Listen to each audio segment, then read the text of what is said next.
cristianos valientes alcemos nuestro canto con viva emoción. Amigos y amigas de Patria para Siempre y Patria para Todos. Muchos de ustedes, fundamentalmente los más jóvenes, se preguntarán ¿por qué Andrés Fortunato insiste tanto en el conocimiento de la historia, en analizar la evolución que han tenido los partidos políticos, en decir que la corrupción, el narcotráfico, la impunidad, la delincuencia, todo eso es consecuencia básicamente del golpe de Estado que le dieron al profesor Juan Bosch? Pero debo decirle que estamos involucrados en los análisis políticos y en la vida política desde antes de darle el golpe de Estado al profesor Juan Bosch. Vivimos aquellos tiempos. Vivimos la agitación que se daba básicamente de Bonilla Ibar a través de un programa de radio, todos los días al mediodía. Recuerdo que una vez él visitó una persona que vivía al lado de nosotros y yo vocié desde la puerta de mi casa que estaba atendiendo una paletera que había allá. Vocié, ese que va ahí va a hacer caer el gobierno del profesor Juan Bosch. Y el chofer, cuando él entró, fue a quererme comer. Yo tenía como 16 años. Y a decirme a mí que por qué yo decía eso. Y yo le dije, ¿tú no ves cómo vive él toda la vida hablando en esos tonos? Indican que están detrás del golpe de Estado del profesor Juan Bosch. Y él discutió algunas cosas. Se fue. Pero él no sabía que yo tenía 2 años en el Liceo Juan Pablo Duarte, donde estaba involucrado en esas movilizaciones de los estudiantes, oyendo los discursos de Amaury, León Tebrea, Amaury Aristi, que murió el 12 de enero del año de 1972 en la carretera de las Américas. Ahí nosotros teníamos que hacer contacto con la preocupación política. Y a poco tiempo, tan le dan el golpe de Estado al profesor Juan Bosch. Luego ese mismo chofer pasa por mi casa y me dice, jovencito, ¿usted cómo tuvo esa lucidez para decir eso? Yo le digo, bueno, porque eso se veía venir. Me felicitó y se fue. Después ese mismo chofer de Bonilla Ibar lo agarraron preso allá en el puente sobre el río Iguamo, el 26 de abril, cuando la revolución, estábamos nosotros ahí los cadetes que habíamos tomado San Pedro de Macorís. Y me saludó y me dijo, mire, me han cogido preso aquí, haga algo por mí, como hace la gente siempre con coincidencia de la vida. Y bueno, yo vuelvo más tarde porque ahora vamos a una diligencia. Esa tarde no pudimos verlo porque entonces se produjo el ataque del avión al puente sobre el río Iguamo. Pero bueno, lo vi antes del golpe de Estado y lo vi en medio de la revolución.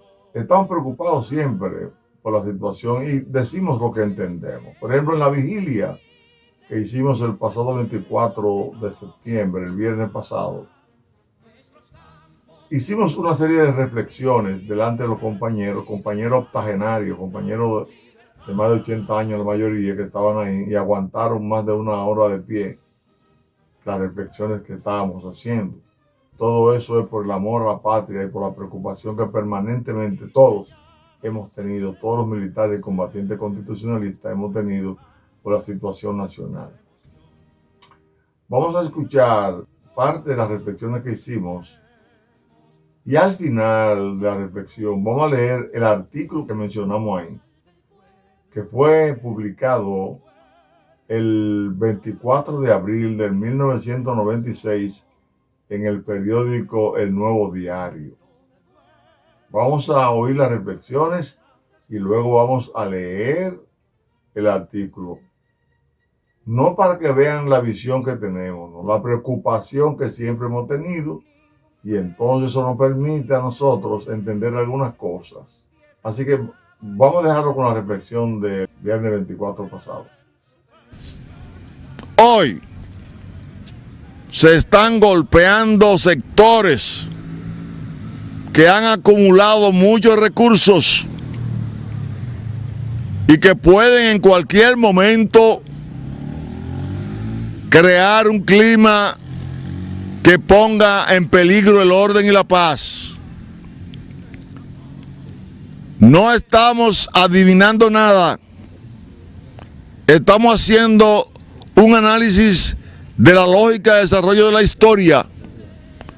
¿Cómo reaccionan los poderosos cuando son vencidos y tienen fuerza? Aquí, que se perdían más de 100.000 millones de pesos todos los años por corrupción, si es así, hay cerca de 2 billones, millones de millones acumulados, los recursos suficientes para manejar cualquier instrumento de desorden que se puedan pensar. Pero que nadie se lleve engaño y se duerma. Lo que queremos es que no nos durmamos.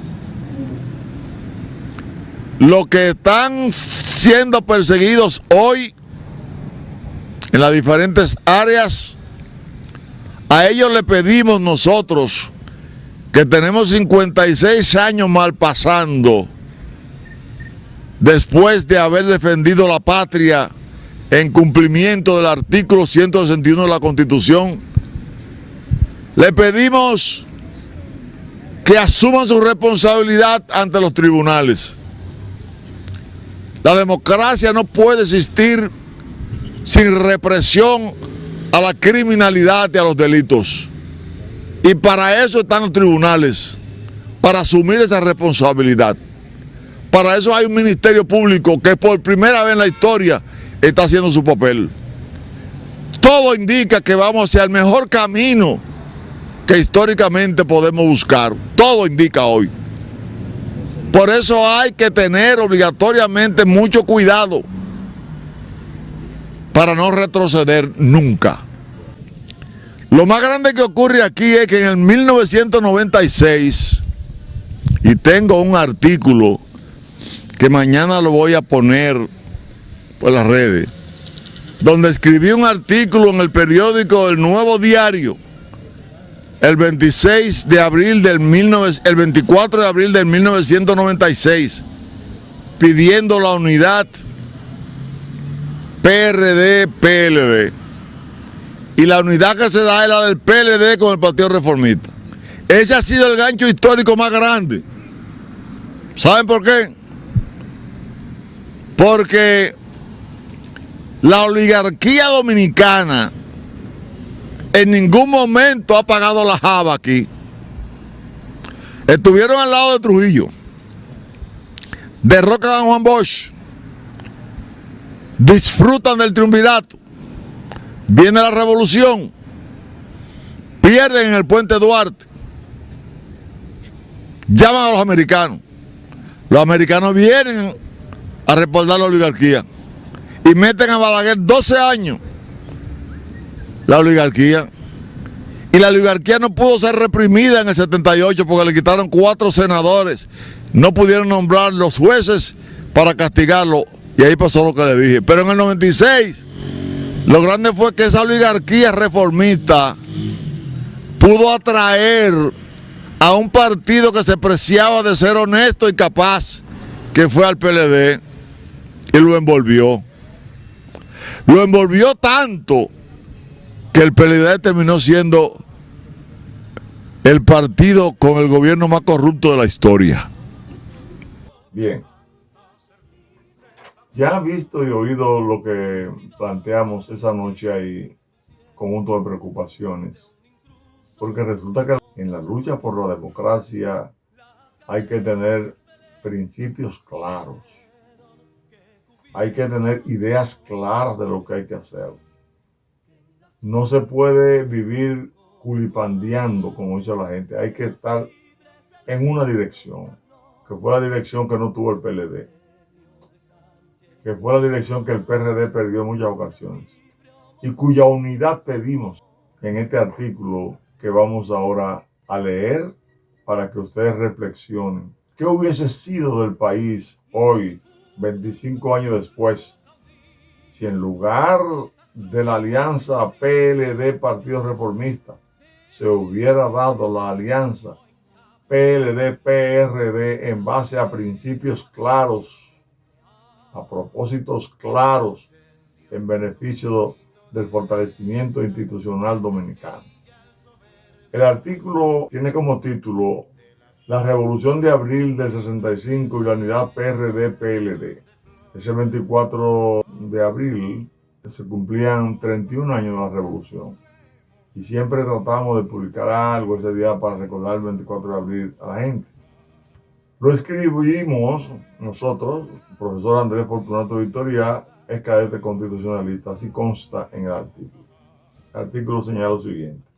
Si a 31 años de haberse producido la Revolución de Abril de 1965, el acontecimiento político y social más importante del siglo XX en la República Dominicana, el Partido Revolucionario Dominicano y el Partido de la Liberación Dominicana, que en la actualidad suma más del 79% de la preferencia del electorado dominicano, formaran una alianza política sustentado en un amplio programa de crecimiento y desarrollo económico, así como de reforma y modernización del Estado dominicano, para que éste se enrumbe por los senderos mandatorios de la actualidad, estarían brindándole el mejor y mayor homenaje a los héroes y mártires de esa gloriosa epopeya. Es decir, el PRD fue quien llamó a la revolución en la voz de Peña Gómez. Los militares se levantaron, pero el PRD intervino. Muchos sectores intervinieron de la vida nacional. El PLD surge como consecuencia del mal entendimiento que había a lo interno del PRD ya en el 1973 entre Juan Bosch y varios de los dirigentes. Pero luego el PLD y el PRD, dos fuerzas creadas por Juan Bosch, debieron de haberse unido para cerrar el paso definitivo a Balaguer. Pero seguimos leyéndole.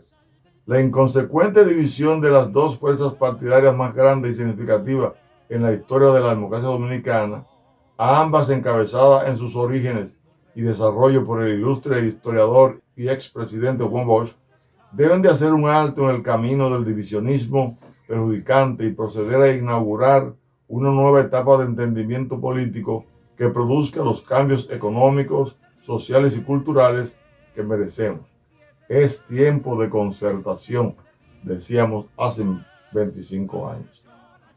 Deben de tener muy presente el PLD y el PRD, representado por el doctor Leonel Fernández, eminente joven intelectual dominicano, y el doctor José Francisco Peña Gómez, ejemplo vivo del hombre que ha roto la más difícil barrera en el país, que si cometen el error de no encontrar una fórmula unitaria, sin importar lo utópica que ésta parezca, serán los responsables del saldo negativo que se puede degenerar del juego de quererse atraer uno a los actores que están con Balaguer y otro a los que están con Peinado, porque había esa lucha en ese momento.